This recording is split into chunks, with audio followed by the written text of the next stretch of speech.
নমস্কার।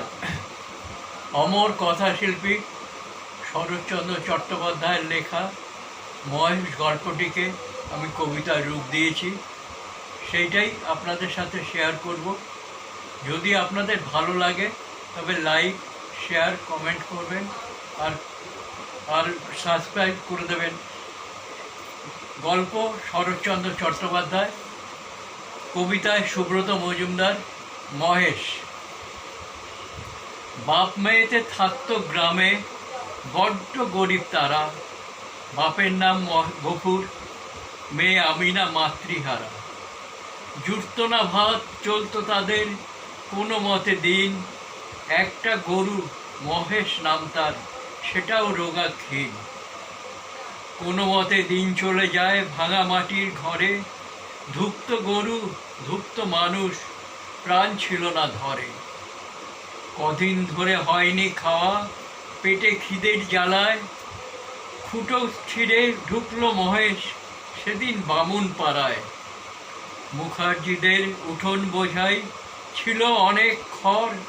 অবোধ পশু খিদে বোঝে না আপন পর। গাছা খড় খাবার পরে দেখলো বাড়ির লোক।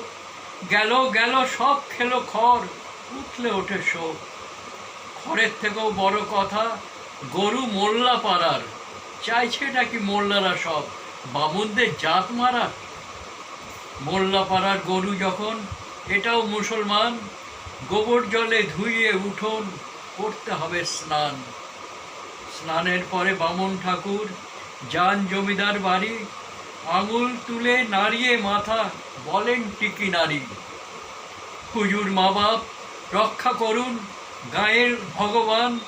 মোল্লাপাড়ার সাহস দেখুন, করছে অপমান। গরু ছেড়ে খাইয়ে দিল বামন বাড়ির খড়।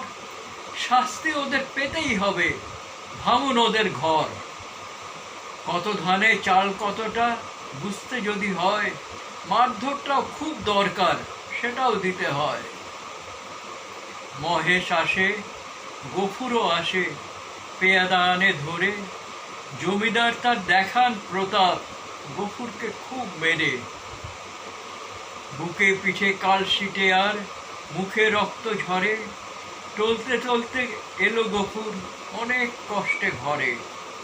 আরও আছে গল্প, না হয় শেষ এখানেই করি। এটুকুতেই প্রাণ ছুঁয়ে যায়, মন হয়ে যায় ভারী। শরৎবাবু, গল্প তোমার, মনে কাটে দাগ। এই গল্পের